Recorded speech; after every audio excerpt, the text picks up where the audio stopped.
long does it take for one girl to resurrect the dead? Oh well, might as well see what's in the sea of YouTube videos. Well, at least I found material? Well, I finally found some material. Time to be the first person in the CC to cover it. Ah! Who are you? How did you get into my room? What do you want? I'm Commentarian, and I want full solo rights to this footage to commentate on. What? No! I want to commentate on it! Stop it in the Lazo! You can't stop me! You want to test me, boy? Because if that's what you want, then I'm glad to give you an exam! I'm immortal. Oh, we'll see about that!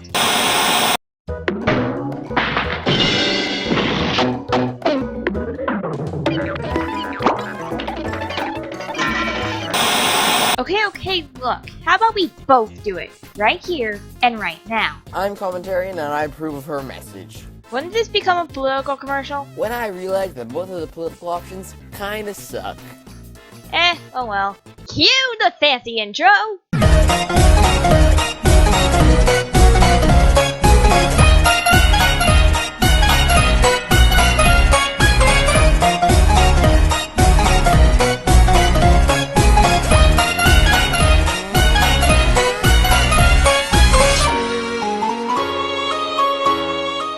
So, who's going to introduce Joshua? Both of us, but every other word. Okay, you can do it. Okay. Everyone on the internet, let me introduce Joshua Culvyhouse, a commentator who, let's just say, isn't the best around. He used to be something of a dead topic, but with people like Doodletoes, NCR, and Dick Sponge all commenting on him, it seems like that the topic has risen from the dead. Oh my goodness, is this The Walking Dead? I guess? Anyway, recently Joshua has made 3 videos, one on Ryan Mills, one on Doodletoes, and one on Dick Sponge. Doodletoes then made a response to those videos. And guess how Joshua took it? Hint, not that well. So with that said, let the commentary begin.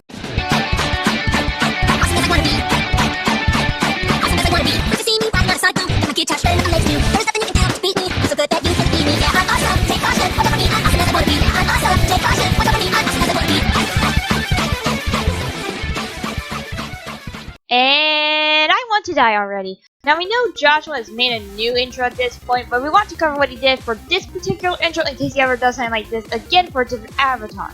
And seriously, Joshua, your intro is so bad even for movie maker standards. The pictures don't sync up with the music at all, it's quite long, clocking in at 43 seconds, and this, along with the rest of your videos and segments, has the annoying hashtag white borders matter. No, it's bad when I can say Meta's intro is better than yours.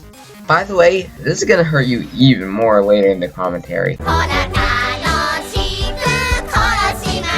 first video we have is your video on Ryan's quickie regarding manga comment, where you missed the points that Ryan has put down, because you're obviously kind of a fanboy of comments. How do I know this? Well, let's go through and find out. Keep in mind that technically there are no rules of commentating, and that I will not listen to those who use ad hominem. For more information on what ad hominem is, go to the wiki. Oh, we're starting extremely special, aren't we, Culvyhouse? So you should start us off on a disclaimer, making sure you use my argument against Mr. Flipper Invader as a shield from critique. Because hey guys, if I don't commentate the way you do, you can't use it against me. There's no rules. Yeah, commentators, that doesn't mean we cannot critique your presentation or the way you argue. That's what we as commentators do. That's our style of video. Hell, that's what as a collective commentators have done to create this genre since the earliest popular commentators of Mr. Mediocre and Boomstick. Then we got your line of I won't listen to ad hominem, which is kind of funny because not only will this come to bite you back in a later video, but because you choose not to explain ad hominem, but instead just tell us to look it up. And if just the robot has taught me anything is if you don't wind up explaining what the fuck an ad hominem actually is, then people can label whatever they don't like as ad hominem and discredit literally everything you say. This canon does particularly include valid criticisms on presentation, but it's not one of the and as far as I can see it, is an attack on someone to discredit their points. Like telling someone that their point is invalidated because they don't draw their own avatar, or tell someone that nothing they say is credible, they'll all use Egonia. My point is, this whole disclaimer that you put at the beginning of your video is a pathetic attempt at shield from criticism that you expect you were going to get because you're all Rhino Mills. And you just assume everyone will jump down your throat on that basis alone, and not at all because maybe say your video is actually faulty with points that may actually suck. No, of course not. It's clearly because Ryan is everyone's religion in the commentary community and you touch a hair on his pretty little head, unless your username is SkiHow. First off, I'm not trying to shy away from criticism. I'm just saying that there are no rules to content, other than the definition of commentaries. Yeah, you could make the argument that I didn't know during time, but now I do.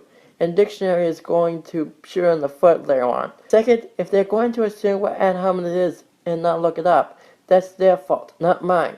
I've told them where to look it up. Remember, Google is your best friend. Okay, since I could barely understand what you're saying during the first point due to your mumbling, I'll tackle the parts I can understand and the second point. First off, even though you say that you don't want to shy away from criticism, it's very clear that you want to deflect it as you state that you will ignore any and all concepts relating to what you believe are ad hominems. Not to mention the fact that you felt the need to explain the, oh, there are no rules to commentary. And second, yes, It is your fault for letting others assume what an ad hominem is because you could not wait 6 seconds to say what it is, and the fact that you say Google it is not helping it. You are the presenter. Your job is to present. So, what did I miss? Oh, nothing much. Where were you? Did you grab a bite or something? No, I only invented a time machine. Wait, in my house? Sir, I only allowed you to do a co-op, not to build things. So, can I borrow it when we're done? Yes, however, its only setting is to go 5 seconds into the future. Okay. Maybe I could use it to speed up this commentary. Warning! It takes 5 seconds to process this request to go 5 seconds ahead, and it goes 5 seconds ahead from where you started the process. Yeah, whatever. Alright, Matt, you've earned yourself the best item ever. The magic armor that prevents you from taking damage. Wait, what is this? Why am I walking so slowly? Wow, manga, you actually made an extremely valid point. You know who else agrees that this is a valid point? The video, as soon as you got back to it. Oh, well, you need rubies for it to work. Duh. Implying that MatPat's statement was to build up the PPG's explanation, making your introduction extremely petty and invalid at best. But isn't it stupid that MatPat asked the question when there were directions on how it works? It's like listening to the teacher on how it works when the teacher gave you directions on how to do it. So say student may not know how to read, but what if they can or chose to ignore the directions? I think that's what Marcon was trying to say. Josh, want to clean that earwax? The point that I was making. MatPat was leading up to the explanation. Now, well, yeah, the game tells you what's what, but it's the job of Peanut Butter Gamer and MatPat as the countdown artist explain to the audience how the thing fucking works. You're basically telling us that they shouldn't do that because it's on the screen. No, what if they have the goddamn background? Everybody looking at me. This is actually common practice for those who use YouTube. So what the fuck about those people? Should they just be left out because they aren't reading every little thing on the screen? Well, shit, it's almost as if not everything speaks for itself. Okay, you have a valid point, but allow me to defend myself. There are many ways they can explain this. They can either do what they did, or they can show off the instructions. So really, neither of us were wrong. I just added the criticism against MatPat. An opinionated criticism, but still criticism. Isn't this point, pointless since you said that Duotones was right? If that's the case, then you're basically repeating what you said is not needed. And is anyone else getting a meta vibe here? It's not just me, right? Right? On another note, I should say that opinions don't invalidate points. Hey Josh, can you please just shut up and be quiet? Anyway, we'll be skipping to his next point, as we both haven't played Twilight Princess. Alright, fine, I'm sure to holy macaroni! What happened? It just jumps straight into the next video. No context, no transition, nothing. Just, hey guys, let's just start right into the next video and not explain why we have transitioned from Ryan to ponies. Joshua, buddy, pal, meta fanboy, can you, like, not give me whiplash? No, I am guessing since we're on the topic of ponies and I was a brony once, I'll be leading over here. Strange, we're selling on Comic Channel, and yet I'm the lead. Joshua, the MLP review, review something MLP related, I review, and this is my project, Chef Deep. Oh boy, a co-op with yourself. Now, let me be clear, this isn't inherently bad, but two things. First, your blue co-op partner is the entirety of your 24-second intro, and you're apparently that tannish pony. So, what's the deal? All I did was throw me off, and there's no indicator to who is who in this video, with the exception of that V on the screen. And even that's confusing, but this brings me to problem number 2. Your character Shadwick, as we'll see later, has no different personality from your own. This is a major issue as it's basically you and yourself. I use hand by default for myself. No, not just via voice changer. The character of Hand is a sales merchant who normally speaks like comes from an infomercial. There is a difference between my characters and I, and people who watch my videos with Hand in them will understand that. As we'll see later, does not at all apply to you. If you haven't done research on the history of my character and watched Charity Pony's episode review on certain things. Question: why should we do research to find out the character's background when the video presents them with basically the same personality? Sure, maybe old fans might know the difference, but if a new person saw the video without any prior knowledge, then they would be confused, as the two characters rarely differ from each other, aside from small bits here and there. Oh, sorry, I was eating some cheese pizza. Want some? Really? Hey, it's not my fault Joshua is making me die of boredom. That makes 2 of us. Today we're going to be taking a look at Dual Tone's 2 review of Rainbow Wax. Nope, we are not sitting through my old minute and a half intro. I'm so glad I'm way shorted. My god. This intro is way too long, shorten it a little. Yeah, dude, don't fucking shorten it, you plebeian. It's fine, it's 13 seconds now. It has been 13 seconds prior to this video's release. So his information was even outdated because it was first posted, so, problem solved? It doesn't change the fact that this was still a problem during that time. It's changed, right? So that renders the criticism done right. Seriously, you're asking her to change, but she's already changed even prior to his video's release. Also, I like how you can play about her long intro, Mr. Let's make a 1 minute 20-second long intro about Yang Zhao Long. The double standards here are amazing. Look, Joshua, I think for your Yang commentaries, it's time to say goodbye to the long intro. That and Tai wants his waifu back. Give me that waifu, you little! But to show you a scenario of your logic...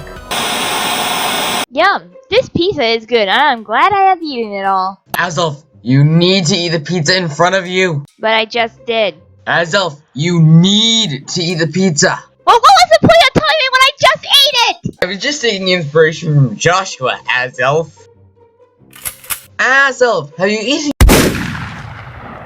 Not to mention it's way too boring to our taste, but that's just us. Yeah, it is just you. I get this is more of a review than a commentary, but the thing is, you don't explain why you find it boring, which would very much help your point against me. I mean, yeah, it was pre-emotion doodle reviews, but that's not what you bring up, so I'm sitting here being unable to really care. How do you not see what's right in front of you? You actually pay attention to your own intro, you can see what the problem is. It's called show, don't tell. Actually, in the world of videos like these, it's show and tell, not show, don't tell. I mean, by your logic, I should just show you a pic of the battle with Grima of Fire and Wiki, and when I talk about the atmosphere, I should say, look at it! I'm looking at it. I'm looking at it. I'm looking at... Wait, hasn't this been done before? Now, maybe if you mention how the song was so slow and mellow combined with the slow-paced animation that it caused the outdated intro to feel longer than it is, then you might have a point about it. Too bad you didn't! The movie starts in a cafe with some singing and arguing. The singers are our villains, the Dazzlings, Adagio, Sonata, and Aria. Not that it would matter because I can't tell the difference between the three, so unless the movie explicitly says their name, I'll just call them the blue one, the purple one, and the yellow one. Did you even watch the movie? Because two of the characters' names get said in the movie. That little part that you just played, I basically said unless they say the names, I will refer to them as this. Of course I know there are times their names are said. That's how I knew the names in the first place. I've been more from someone who did absolutely no research and didn't watch the movie. I sure as hell know the names of some pretty basic villains. What's the problem with this? You say this as if they have no personality. Isn't Adagio the leader, Sonata the ditzy one, and Aria the moody one? You basically don't care to pay attention to it. But being the leader, the moody one, and the Disney one are just basic archetypes of personality. Also, if you only use one word to describe a personality, that makes them a basic villain. Sure, having seen the movie myself plenty of times, it does make them a bit different from one another, but in the long run it's not much as they all have the same goal, to control everyone with their singing. Also, where is Commentarian? Oh great, Joshua, you turned Comment into a zombie! No brains here. Interesting. Now, I didn't want to steal her, but... Heroes never die. There. Now, where were we, my buddy? I'm alive again. Thank you, Azzy. You eaten your pizza yet? Why did I revive you? By the way, have I mentioned yet how much I love Trixie's character? It's a cartoon and yet we still have characters hanging up and overacting just so they can take the spotlight off the scenery. I think that's what's actually called chewing the scenery, and Trixie does it to a very entertaining extent in these final moments. I'm not gonna lie. Kinda makes me want to see more of her in future reviews. I kinda like it for those reasons, but I think the reason why she's doing this is to pop up the audience. She does redeem herself in No Second Princess and Mary Duel. Mostly No Second Princess. I know you call this a review, but Josh, this is a commentary play, and you interjecting to agree in a mumbly way that makes it impossible to understand you. Pointlessly pads out the video and becomes utterly redundant. It's like, allow me to attempt to add something, but not at all speak clearly in a way where you can understand me. Look, I'm aware you have a speech impediment, and I'm aware you cannot control it. But could you not at least try to make an effort to make yourself just a little clearer? It's kind of important. Well, it's not my fault you can't understand me. It's your fault for not looking it over multiple times. This is as clear as I'm going to get. First off, assuming she watched the video only once, but she did watch the video multiple times, as shown by the fact she did understand what you said. GG, no read. And second, why don't you add in captions in your video? I know this doesn't fix the issue you should try to speak clear, but this might help the audience understand what you're saying, Joshua. The girls that have an argument that helps feed the Dazzlings as the bad girls have basically won, and nothing can possibly stop them as the heroes are trapped and everyone else is basically under their spell, except Miss Deus Ex Machina, whose name I had to look up because they don't tell you who it is at all, because she has not been relevant until this point, and even after this, she's still not as relevant as she has no speaking parts. This, for those who are confused as I was, is DJ Pony, also known as Vinyl Scratch, and you can go ahead and make the connection of what she does. You know, it kind of defeats the purpose of not looking up the reference if you have to look it up. Heck, some of them I got in the movie since I'm a Brony. When you do research on the references, you might as well forget about not looking it up, well, so you might have a good perspective on this. Dude, it's a character name. That's really important to know, but you have to look it up if you're not aware of who it is. Besides, I demonstrate how lost you would be by even stating the fact that this character was not addressed even weeks prior to this part of the movie, where she is a vital character. It's kind of important to note who this character who saves the day is, and since the name is literally nowhere to be found in the movie, someone who watches Mario or the movie is going to want to know who she is, so I had to inform them. Not really, because the name and research purposes is important. No research purposes, not important. It's the action that's important. Now, if the character had no action performances, then the name isn't important in non-research purposes. Well, it is kind of important because if DJ wasn't that important for us to not know the name earlier, then why did she save the day and not someone like, I don't know, Flash, 100-yard dash? A character who is somewhat important as shown by his interactions with Twilight. It would be confusing to those who don't know the series as they would be left with many questions like who she is and why is she more important than a character that was already established in the movie.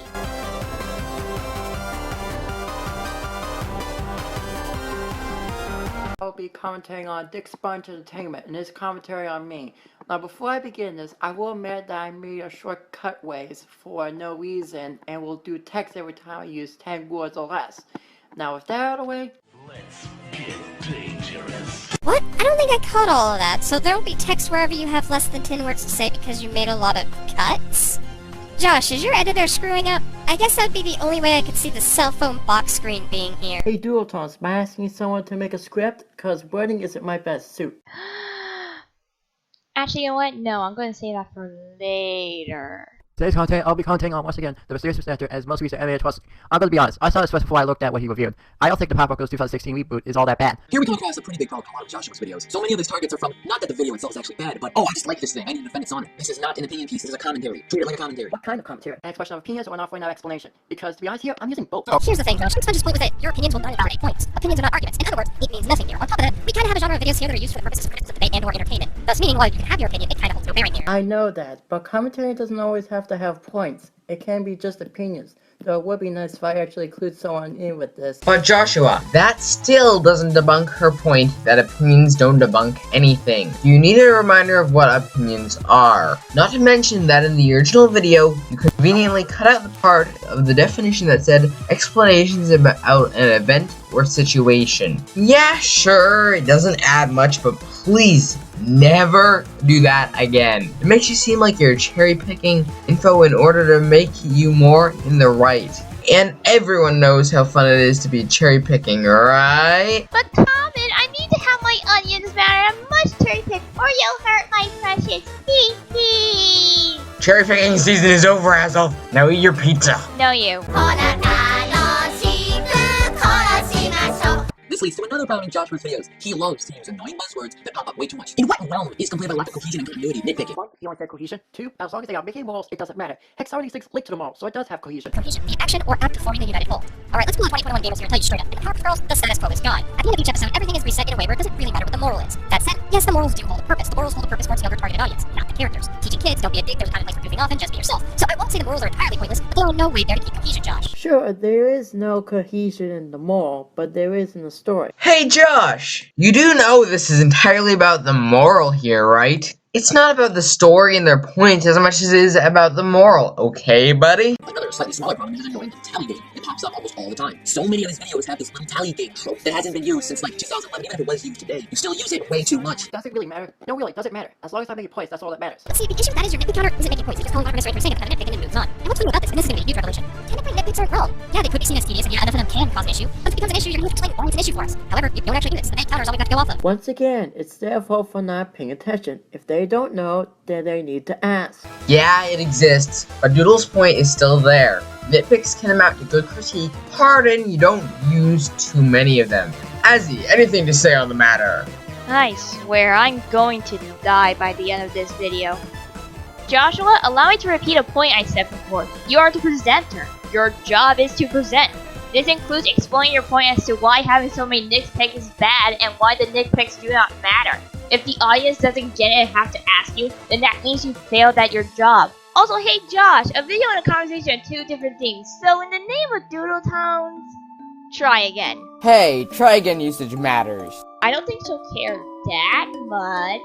Okay, while they don't outright state this, it is possible that puberty is taking over the minds of Buttercup. Heck, some people can change for puberty. Now use your head, that's what I do. Again, you missed the point, because what Dick Spud was calling you out on was in fact making baseless and flimsy arguments that has absolutely no proof behind them. You speculate things trying to put logic where it doesn't belong as if you're watching film theory, or pleading for this argument. One would be good for this argument, provided evidence actually debunks Mr. Stranger's point about Buttercup never acting this way before. And if, oh, you can't do that, then his point isn't actually all that bad now, is it? Even though I was providing a theory on why Buttercup was acting like this and not proving that she acted like this before, yeah, I could have worded better, which is why I need someone to check my script. But still.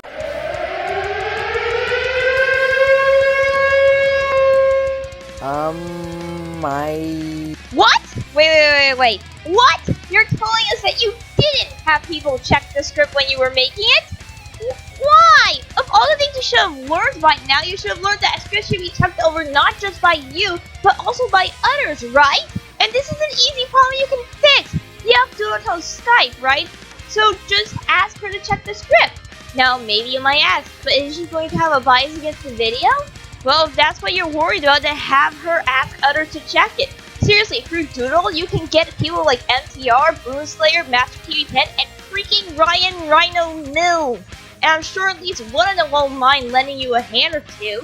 And if you make one more video without having your soul check that script next time, I'm going to send your soul faster to the nether than I would with comments. That's not far enough. So Kid comes running by, and Buttercup trips him because she can do whatever she wants because everyone else is high in ecstasy. And she is not because, okay, it's never explained why the Powerpuff Girls are not high in ecstasy right now. I thought it was obvious. Dwayne Boy is strong enough to take control of them. Seriously, you have a brain answer. Use it! Okay, for why I didn't tell me your garbled alien speech, that barely even counted as an explanation. That was more of a cop-out, if anything. Hotter than a motherfucking Fiesta, fat bitches in a porta potty, hot boxes some Louis the 13th out the bone, my nigga, like that. It's called common sense. If someone has superpowers, chances are that they're resisting varies. 2. Implying that I didn't give him ad hominem before I gave him the answer. Oh, okay to give a quote-unquote ad hominem if you critique them first. You're still arguing on the basis of speculation and later inconsistencies. Now please get a dick. And you're arguing a theory that's based on facts. Try again. I swear to the freaking... Okay, let's try not to pop any more blood vessels than we already had. I'll take this one. Hey Josh, did you know that facts are what's good for arguing theories? You know that facts are used to debunk theories when people come up with bad ones, and facts are used to support theories so that they have weight to stand. I can think of a theorist or two who don't use facts, and that's why their theories fail. Or if they do, they might do some cherry picking and just have facts be based on the wrong kind of information. Like how MatPat used the Mega Man comics in his Mega Man theory when the comics don't share the same canon as the games. Speaking of which, plug. Anyway, going back to the context, how is little girls not being affected because of their superpowers based on facts? Last time I checked, that's entirely fiction. Unless you know about a place where Powerpuff Girls are real. Well, do you? You little... You know, I'm sure we're all gonna have a lot of fun watching this in 5 to 10 years. This show is gonna be up there with all the greats. You know, like Quack Pack and Yo Yogi. Those are the classics. Also, why is Bubbles affected now but not before? It's getting more distracting by the second. Because she was close enough to the Dwayne Boy to be affected? Really, do you really need a clue to get the obvious? I love this part because not only is using the exact same pop-out icon as before, but now it's squashed right in his face. What's with the other girls? Why are they not being affected? Why is it just Bubbles? Isn't it obvious? Dwayne Boy doesn't have enough power to affect the other two. Josh, give up. This episode is inconsistent at best. Really, it's not a bad thing to admit defeat and say you're wrong every once in a while. You don't have to keep pulling off excuses from you to come out of your anus. Because honestly, it doesn't work. They are in the rainbow, and if it affects one at this point, it should affect them all. But it doesn't. So your arguments continue speculation and flimsy excuses. Buster and Buttercup are strong-minded, so it would make sense why they wouldn't be affected by it. Enter doesn't use his head and come up with good theories. And if I have to explain where it makes sense, then you've got a problem. Joshua, my main man. I don't think personality has much to do with it. While I have never seen a full episode of either show in my life, which may render my opinion invalidated, I think that all 3 girls were made the same way, right? Sure, they may have their development going for them, but can you literally explain why, literally in the same episode, Blossom gets changed by a rainbow there?